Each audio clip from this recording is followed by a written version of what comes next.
Hello, I'm Jim Gibney and welcome to a special edition of The Conversation, where we take an alternative look at political events and current affairs around Ireland.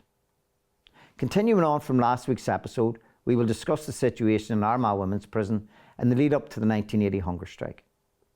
3 women joined the strike on December the 1st, 1980. They were Mairead Farrell, Margaret Nugent and Mary Doyle. Before I start, I would like to note this year marks the 50th anniversary of the death and hunger strike of Michael Gaughan. This year also marks the 48th anniversary of the death on hunger strike of Frank Stagg and 43rd anniversary of the deaths of the hunger strikers that died in 1981. Before I speak to my next guests, let's get a quick overview on this week's topic.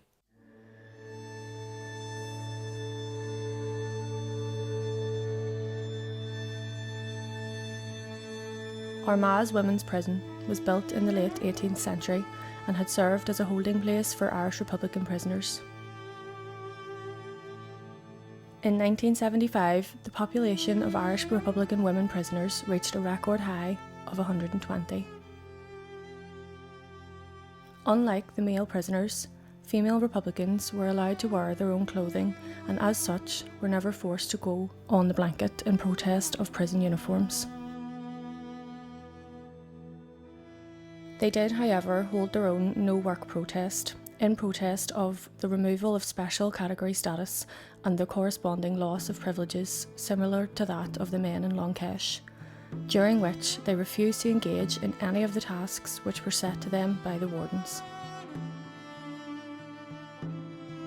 Like all other prison protests, a large aspect of the women's No Wash protest centred on their ability to raise public awareness of the situation and to recruit the public's support in their mission to change and improve prison conditions.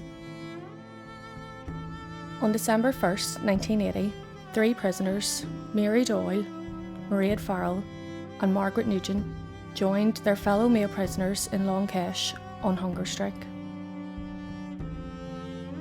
Their demands were the right not to do prison work, the right to organise educational and recreational facilities, and the right to 1 weekly visit, parcel and letter, the right to association with other political prisoners, and the restoration of remission as a result of the process.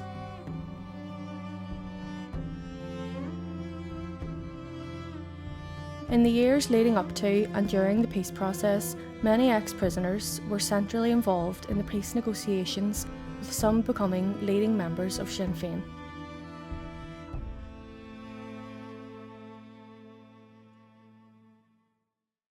So just before I ask Mary about the circumstances leading up to your decision to join the first hunger strike in 1980, there were 7 men in the Hates blocks also on the hunger strike at the time. So what was going through your head during that period of time to make the decision that you made? Well, we had been forced onto the No Wash in February of that year. I mean, the men had been on it for years on the No Wash. So all during that summer, there was conversations between both jails, but comms going backwards and forwards with the OCs, and then it was discussed with us. I mean, we were still entitled to hours exercise, and so we were able to discuss all this. So the only alternative we seen was the hunger strike route. So we thought about it long and hard. It wasn't something that we took upon lightly, and I obviously had to think of excuse me, my own circumstances. I had to think of my own family. But I wanted to, not that I wanted to do it, I thought I had to do it because I wasn't expecting somebody else to do something that I wasn't prepared to do myself. So therefore I put my name forward. Mm-hmm. And there was a small number of women in the prison at that time on protest. How many were there? At that time there was 32 women. I mean, the men had already started, the 7 men had started on the 27th of October. So I think that's why there was a big gap then, because there was 3 women then went forward, Mairead, Margaret and myself. That was always a problem as such with our numbers being so low in Armagh. Sure. Síle, you're 22 years of age at this stage. You're in prison 4 years. The first hunger strike of 1980 has ended, and you have made your mind up that you're going to join a second hunger strike, which is being planned to begin in March 1981. And what I would like to do is read a column that you sent to the Army Council of the IRA, which is in David Burris's book, 10 Men Dead. And I'd like you to talk to us about where your thinking came from with these very stark words. And you write, "I would not be writing this column if I were not prepared to die. I am the person who wrote those columns to the Army Council pushing for a hunger strike. If I cannot stand behind my own words, I had no right to send those columns. I now propose to stand behind them." So what was going on in a 22-year-old head at that stage that produced that very committed and factual kind of view? Well, where that had come from, and it's like as Mary was saying, we had been through 4 years of protest in the prisons. Within Armagh, there were women who were doing life. There were women who were doing, younger women were doing SOSP, which meant they didn't even have a release date. You had the whole criminalisation that was going on outside. As far as the Brits were concerned, they were trying to make it out that we were nothing but common criminals or that we were gangsters. And through criminalising the prisoners, they were criminalising our community, they were criminalising our struggle. But unfortunately, the situation in Armagh was, as Mary said, there were only 32 women at that time on the protest. And some of them they were victims of the Castlereagh torture process, who had never been members of the IRA, who could never come forward to go on hunger strike. So we had a small number of women who were prepared to do the hunger strike. But I mean, it's a circumstance where you have to, as I say in that, you have to put yourself in that situation. And there were women who came to me and said that they didn't feel that they could do it. And that's fair enough. That's you know, it's better somebody coming to you and saying, look, I can't do that, rather than go on to a hunger strike and then discover a week or so later that they can't go through with it, because that just weakens your hand. So when we were left in the situation in Armagh where we didn't have any more volunteers for the hunger strike, I thought, my belief was that the way the British or whoever were going to look at it was that it was a weakness that the women weren't following up with the commitment of going on hunger strike, that it left us in a situation where they would then see the women's prison as the weak link. And my attitude to it was that I had written columns to the Army Council on behalf of the women who had come forward for hunger strike. I had written columns along in conjunction with Mairead Farrell, who was the OC before I became the OC. Mairead stood down when she went on the hunger strike. So we had written columns to the Army Council saying that we could, you know, as far as we were concerned, this was the only way forward. This was the only thing that was going to break what was going on in the prisons. So in my opinion, I had to stand over my words, and that's where that came from. It's quite clear, Síle, from the frame of mind that you were in when you wrote that column. And Mary, that frame of mind that Síle was in was clearly the frame of mind that you were in when you joined the hunger strike in 1980. But then that had to be fitted into a wider frame of mind that the political prisoners, both in Armagh Women's Prison and in the Hates blocks, had in defending the struggle against the British government's attempts to criminalise it. So how important was it for the prisoners to take the stance that they took in relation to defending the struggle against the attempts by the British government to criminalise it as a criminal struggle? Well, we had to fight the movement to start with, because they didn't want the women to take part. The men in the blocks didn't want the women to take part.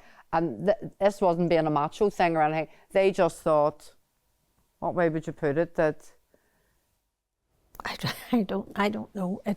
I suppose in some ways some of them probably thought, and I don't think it was being misogynistic or, No. or derogatory, that they nearly looked upon us as their wee sisters. Yeah. And it's like a big brother trying to protect his wee sister. They didn't want to hear us about us getting battered or anything like that. And I think that's basically what it was. It was we'll do it, like, so that you don't have to, was their kind of attitude. Yeah, but it was a fairly major battle, if you like, taking place between the IRA prisoners in Armagh Women's Prison, Hates Blocks, and the British government. It was a seminal battle in the struggle between Republicans and the British government. This whole area of the protest in the prison, in the Armagh Women's Prison and in the Hates Blocks, in relation to political status. Mary, what was it like when you were on the hunger strike itself? Well, thankfully, the morning that was announced that the three of us were going on hunger strike, they put the three of us together in a double cell, which was good, you know. And we were still on the same wing as the rest of the women. We continued. All we did then was trying to inform people. All we did was write, we had a letter campaign going on at the time, and informing what was happening in the blocks and Armagh. So we were writing out columns, and that continued for hours every day, and just getting smuggled out. I mean, we always tried to make sure there were, because so few women, but there was at least one visit a day. And so columns could come in and out from the movement and from the block. So we wanted to know what was going on. Because, I mean, as we know, as the days went on, we heard Sean McKenna was very ill, you know, and that was a grave concern for us too. But life went on. We kept busy. We started feeling, obviously it was December, it was cold. They did give us extra grey blankets. But, I mean, the women were coming back from visiting saying, such and such left us in cards and, you know, blah, blah. We never got them. We got the hate mail now with the English postmarks. And screws were being normal screws, snide remarks, you know, and it was comical if it wasn't so serious that jail food is notorious for being stinking, cold, very, very, not much of it. But all of a sudden then there was these plates of piping hot food overflowing that was kept in our cells 24/7. So, I mean, when they took the breakfast out at lunchtime, you know, the lunch was there, then that was kept until tea time, and then supper was kept overnight until breakfast. This is the way it continued. Yeah. You know, it was so petty that they actually think, you know, our bloods were getting done every day. You know, did they think we were going to steal a chip or something? You know, it was so stupid. But I mean, thankfully we were on the wing with the rest of the women, and we were still allowed our hours exercise every day. So yous were all together, Síle, then on the one wing, and so yous were in your cells. We locked. What were the circumstances in relation to the three women and who were on hunger strike and yourselves? Did you have contact with them? Yeah, well, they were initially on the wing with us until, when was it? What week was it? Going into the second week. Into the second week, they moved them over to what they called in the jail a hospital wing, which was just another part of the circle. But up until then, they were on the wing along with us. And with it being the 32, we arranged that one half of the wing had a meeting with, you know, went out and were with the OC, and the other half of the wing, we were still getting our hours exercise because we had our own clothes. Even though the no wash was still going on at this time during the first hunger strikes. So the three women were still getting exercise in the yard along with the rest of us. So we were able to keep an eye on them from there. And, you know, if you were getting out to empty your chamber pots or anything like that, you could have run over. If there were letters, say somebody had a visit and come in with a letter for Mary, you could go over and smuggle it in through the door, through the spies on the door and stuff like that. And that's the way it went up until they moved them over to the hospital wing. And then when they moved them over there, Mairead was insisting that they weren't going to take exercise unless they were brought over to A wing to exercise along with us. So the entire time that they were on the hunger strike, we were still in contact with them. So they would have been brought over for an hour's exercise out in the A-Wings exercise yard. And if I wasn't out for the exercise at that time, because they did get their blood pressure, I think that there was a number, they did their weight, they did their blood pressure, and there was something else that they did. But Mairead would have written that down. And then if I wasn't out, she'd have passed it through the spy to me. And then that was smuggled out so that people on the outside could have a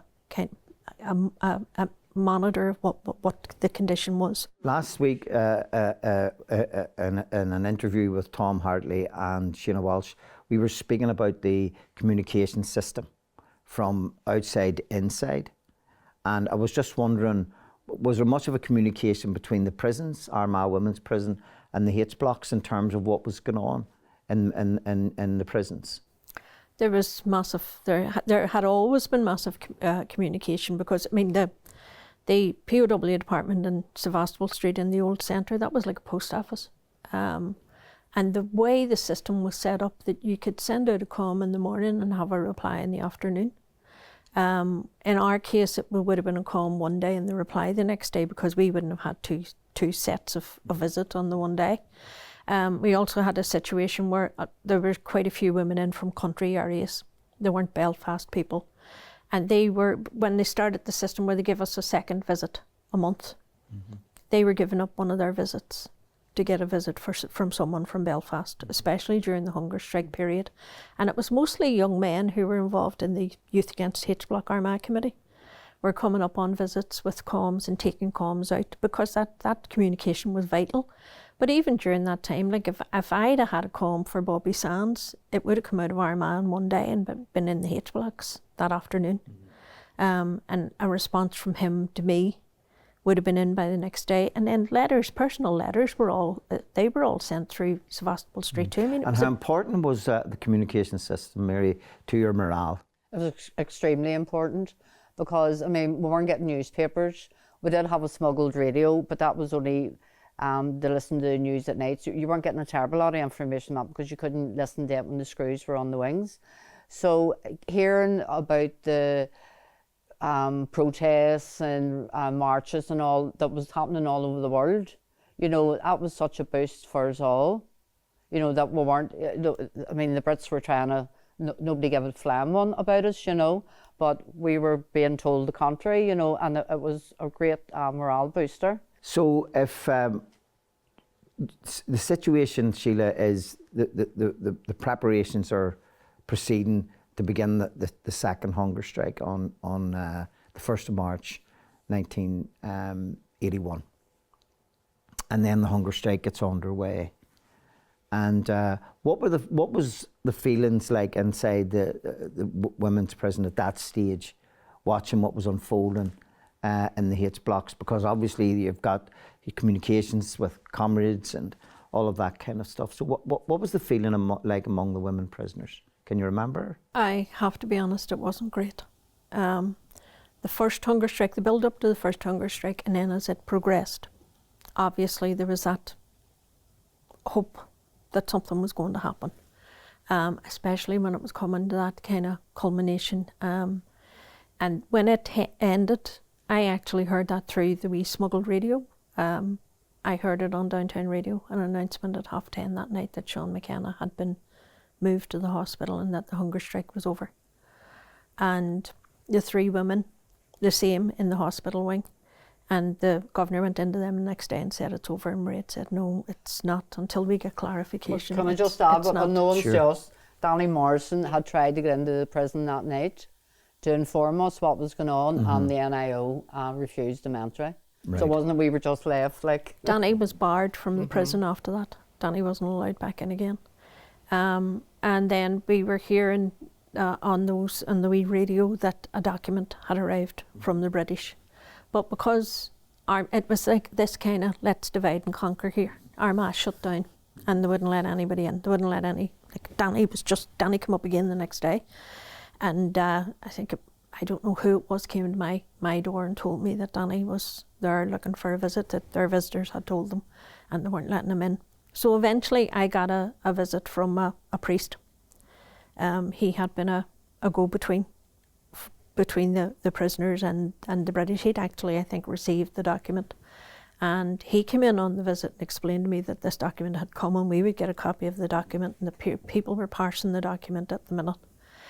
So we kind of nearly ended it on a high, thinking this, you know, this is it, this is going to be the end of it. And things settled a wee bit for Christmas, because that was the 19th of December when the women came off it. But then by January, it was quite obvious that the Brits, as far as they were concerned, they had broken the hunger strike, and they believed they'd broken the prisoners, and that was it. They were moving on. They moved, as you know, a number of men in the H blocks went off, had showers, went into clean cells, and then were refused their clothes. And it just set the whole thing back again. So when the second hunger strike started, I would say nobody was in good form. Nobody. And when the second hunger strike was beginning, the prisoners ended the no wash protest in the H blocks. Did that happen in Armagh Women's Prison as well? Yeah. So things then began, they were in a just different... to concentrate everything, focus everything on the second hunger strike. But it took them a few days, because even though there were so few women, they couldn't even facilitate us for showers and baths. And the hot water ran out, and they were giving us dishwashing soap to wash our hairs with, and they were just totally unprepared for it, like, to be honest. But even, you know, even going off on a wash protest and getting into a clean cell, it wasn't any sense of elation or anything like that, because Bobby had already begun his hunger strike. Of course, yes. And you know, it was a bad time. There's no other way to describe it. Like, it was a bad time. So during the period, Mary, of the period from the end of the first hunger strike, the beginning of the second hunger strike, and the actual hunger strike itself, then the women in Armagh, what were you doing by way of solidarity work at that stage? Were you still writing the columns out of the prison in support of the prisoners? We're still trying to inform the world what was going on. There was great communication, well, between the movement and the blocks. I mean, Síle was OC, so she'd be able to tell you that she was able to inform us of everything that was going on. There was... Yeah, go ahead. There was stuff coming in. There was like a campaign where everybody had to write. I mean, we were writing out local letters, for instance. Some people aren't as confident as writing stuff down. So if they had an idea, like Christine Beattie, she was PRO. She'd have taken, if somebody said, well, what about writing to such and such? But I don't know how to put it. Christine would have written it out and then got them to sign their name to it. Bernie O'Boyle was very good. She was great at doing PRO stuff too. And this was all, and I remember, you have to keep in mind, this was all done on prison issue toilet paper. It wasn't like we were sitting down writing letters on out of a notebook or anything. But it was local GAA clubs, even local clubs, anywhere that you could think of locally. Although in fairness, you know, people were coming out, thousands were coming out in the streets. But the US was probably, then there was even to France, like trade unions all over the world. We wrote to trade unions everywhere. Were any of the women prisoners in touch with any of the hunger strikers during this period in terms of communications between them? Do you recall? I wrote to Bobby Sands. We were from the same neck of the woods. We went to the same schools, Stella Maris. I only knew him to see before we went into jail, but then we started writing to one another. So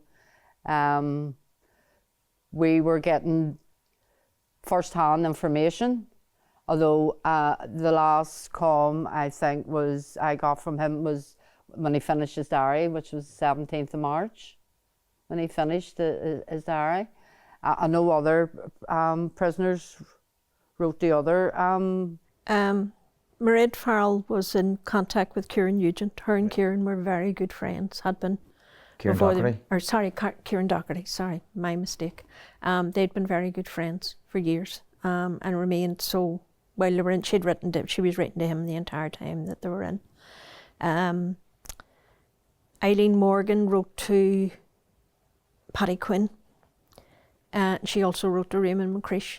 Right. So there were, quite a few. Quite a few. Quite a few bit of contacts there communication going on. because there were people from their areas who knew them. So when they were getting letters from them, they were able to tell other people how they were doing. And then, of course, Dolores O'Neill, she was engaged to Thomas McElwee. Right. So she was in contact through letters with Thomas, and then close to the end, I think they allowed her, what was it, 1 or 2 visits? One, I think it was only the one a visit. close to the end with Thomas.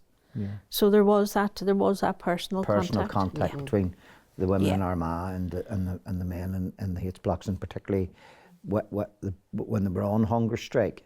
Well, the situation in both Armagh Women's Prison, the morale of the prisoners in Armagh Women's Prison and in the H blocks would have been pretty grim, because the hunger strike ends, there's 10 men dead, and within a very short period of time of that, the prisoners in the blocks get their own clothes, start to get out of the prison cells. So what's life like in Armagh Women's Prison for the women prisoners? Well, the fight still went on, because we went into the workrooms then to rack them. I mean, we were being to make uniforms of all things in the sewing room. We went in and sewed 2 legs together and racked the machines, and the screws and ours were racked, like, to be perfectly truthful. So at the end of it all then, what they did, they let us do what we always wanted to do, was maintain our wings. Yeah. And that's what happened. So as far as the prisoners were concerned, it was a heavy price to pay. Of course. For the years of protest in Armagh Women's Prison, the first hunger strike, second hunger strike, the deaths on hunger strike of the 10 prisoners. But there's no question or doubt and it's quite obvious from the conversation, that the women played a full part in the struggle for political status, a full part at every stage along the way, from March 1976, when the British government withdrew political status, until it was restored in the later part of 1981. So what, on reflection, looking back on that period, is that how you see it yourselves? Oh, undoubtedly. I mean, you had your options. You could have went in there and got sentenced and went on to the working wings and just kept your head down and did your short sentence and went out. But you have to remember that those women who were in there, even those who had been battered and through Castlereagh, were a product of what was being inflicted on our communities. And my attitude was, had there not been a conflict in this country, not one of us would have ever seen the inside of a prison. Never. Circumstances created us. Circumstances created even the struggle on the streets. Like, even women coming out and doing as much as beating bin lids, or facing the British Army, or opening their houses as dumps or meeting places. That doesn't come. There's this talk about, the IRA were gangsters and they kept their community under the jackboot and all of this. You can't do that with an entire community. You can't bring thousands of people out onto the streets. I mean, you can't. You just can't do it. So the women that were in there were a product of that. They'd seen it throughout their whole lives. They'd seen it from they were very young. Most of them wouldn't even have been teenagers when this had started. I mean, I wasn't a teenager when it had started. I hadn't even started secondary school when the first attacks on my community in June 1970. And the attitude of the RUC and the rest of them to what was happening to my community, there was nobody there protecting me. So the women who were in Armagh Women's Prison were active on the outside in the struggle. Oh, yes. And then they continued that activism on the inside. And over the last, from looking back on that 50-year period, it's a period that's inspirational, and you're proud to have been part of that period. Very proud of my background, very proud of it. I always say, if I'm speaking at anything, and I always say I would never, ever want any young person to go through, not to live the lives that we have lived, not to go through what we went through. It's horrendous what we went through. Some of us come out the other side, some of us went to the grave. Some of the women that we were in prison with died young. I mean, the premature deaths among those women it's unbelievable. So people were still, and people are still paying the consequences of the situation in the prisons and on the streets, and I would never ever want that to happen again. But I have to say, to be honest, I think if it did happen again, I'd have the same attitude, because there's only one way that you can react to what is being done to you. And that's basically what we did. Síle, Mary, thank you very much for taking part in today's discussion. Thank you very much for recalling a period in your lives over 40 years ago when you were active young women in the struggle on the outside and on the inside. And that does it for another week. We'd love for you to join the conversation by sharing the link to today's programme to help us grow our audience across our social media platforms. I'd once again like to thank our special guest, Mary Doyle and Síle Darragh. In the meantime, the conversation will be back next week with more investigations and analysis. I'm Jim Gibney. Slán Inis. Bye for now.